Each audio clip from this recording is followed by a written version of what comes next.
Welcome back to Nick Lenz's Comic Corner, Classic / Non-Classic. This is episode number 612 and Doubleshot number 518.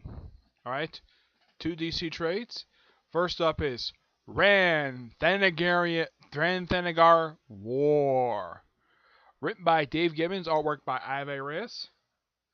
Mark Campos is the inker for this thing. Yeah, he is. Though the artwork is also done by Joe Pareto and Joe Bennett. What is this miniseries? Well, the story is this. Well, Rann-Thanager War. The war itself is actually caused by a rogue Thanagarian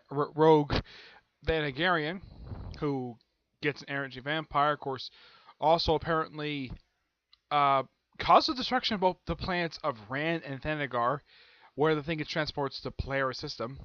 Also, the Omega Men show up in here as well. And yes, by the cover, yes, Adam Strange, Hawkman, and Hawkgirl are in this miniseries. Oh, you're wondering, because we're curious, who is this hot redhead? Is that Starfire? No, that is her sister, Cornard, I think her name is. Yeah, she's the queen of the Tamarinians. Yeah, they appear in the series too. Plus, also, Kyle Rayner, Kilowog show up in here as well. Though Kyle Rayner is wearing, he has a particular attire that is actually from later on in his series. His actually his last outfit he had. Yeah, that's the outfit he had at the point when this miniseries came out in 2005 of all things. Yeah, and like it says on the cover, Countdown to Infinite Crisis. Yeah, this is one of the several miniseries that led into it. Because the ending of it basically a giant hole opens up in space. Yeah, that's a lead into Infinite Crisis. Yep. This is by far a very fantastic series. Plus, this series also brought back one character who, at the time the series came out, had not been seen in DC Comics for about 10 years. Who was this character? Viral Dox, the son of DC's biggest supervillain, Brainiac. Yeah, he's his son. First appeared in the one-off appearance in, I think it was Superman 161, until Keith Giffen, Todd McFarlane, and Bill Mantlo revamped him in Invasion and made him leader of the group known as Legion. Yeah, the Legion shows up in here. They're the group of robots. Yeah. Though when you read the series, you can say the series is not only a lead into Infinite Crisis, but it's also a loose setup for the return of the series Legion. But we don't get that. We get the series Rebels by the awesome Tony Bernard, which lasted for about 25 issues. Yeah, it was by far a fantastic series. I highly recommend it. So basically, this series, you have to read this series. This is also the first appearance of Mega Man in quite a while, because last time they appeared was in their own miniseries prior to this. And of course, there is Rann-Thanager and Holy War, which has nothing really much to do with this at all. But this is one awesome action-packed series. I highly recommend it. Also, the series does give a reason. If you read the Hawkman title, you're curious though, why are Hawkman and Hawkgirl in space? This miniseries explains it.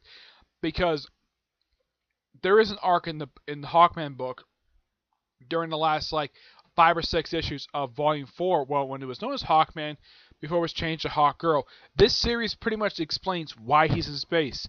Also, toward the end of that run, despite the fact stated very early on that Kendra is not interested in a sexual relationship with Carter Hall, ends up having sex with him on a spaceship toward the end of the run.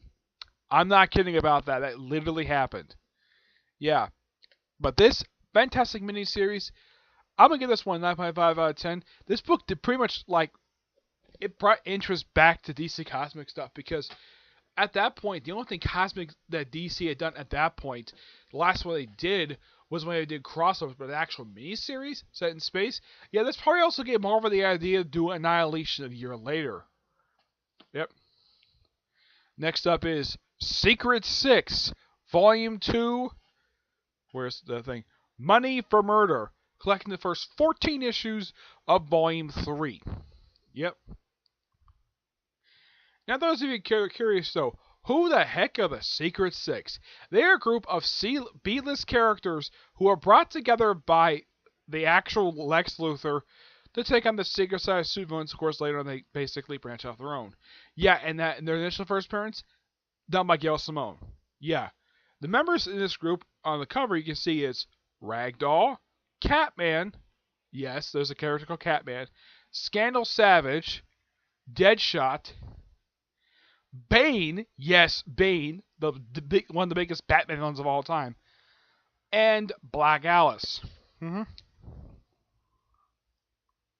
It faced very sword-specific. Also, apparently Catman, during this point in time, is in a relationship of all people with the Huntress. Even though in the early 2000s, she was in a relationship with the Question, and now she's in a relationship with Catman of all people. Also, there are several points in this volume, and even the next volume, when we'll talk about that in the next episode, where Catman walks around the jungle in the nude. Not kidding about that. Now, simply put, some people think of him as a Catwoman. Not necessarily, no. A few people consider him a ripoff of Marvel's Kraven the Hunter. Yeah. Despite the fact, looking at him, he kind of looks like Batman, except he's cat-themed. And no, he doesn't have a cat car or a cat plane. He's just basically a guy with a cat suit, and he's an animal rights activist. Kind of like Vixen is in Animal Man. And they also get, during the course of these issues, the biggest plot thread that runs pretty much almost the entire run up until its ending in 2011 is that they get their hands on a little Get Out of Hell card. Yeah, a Get Out of Hell card. Also, Gail Simone does something really cool for people who didn't like what Devin Crazy did in Nightwing.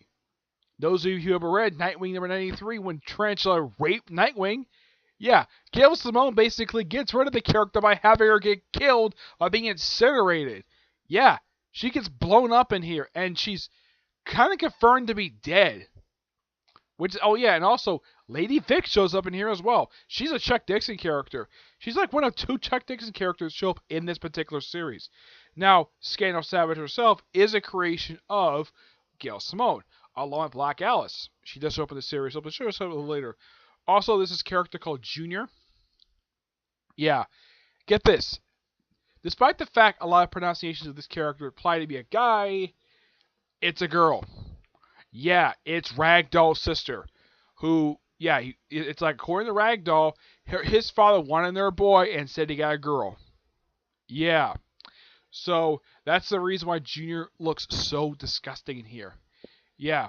Also, it's implied that, later on in Black Alice during this team, it's implied he's attracted to Ragman. Yeah, Ragdoll. Yeah. These are really awesome set of issues, and I highly recommend it. Also, the artwork in here is done by several different artists, one of whom has actually worked on Wonder Woman of all things. Yep. These are the artists on here. Nicola Scott, who was the writer, who was the artist of Wonder Woman. Javier Pina, Carlos Rodriguez, Dale Ingelsam, who actually did the recent volume of Secret Six, and Freddie E. Williams III. Now, there's two other writers listed on here. Mark Waid and Scott Beatty. Mark Waid does the Catman origin story backup feature. It's actually 2 pages. The other is done by Scott Beatty, who does the origin story for Deadshot. Yeah. By far, great set of stories. I give this book a 9.75 out of 10. It's just really damn good.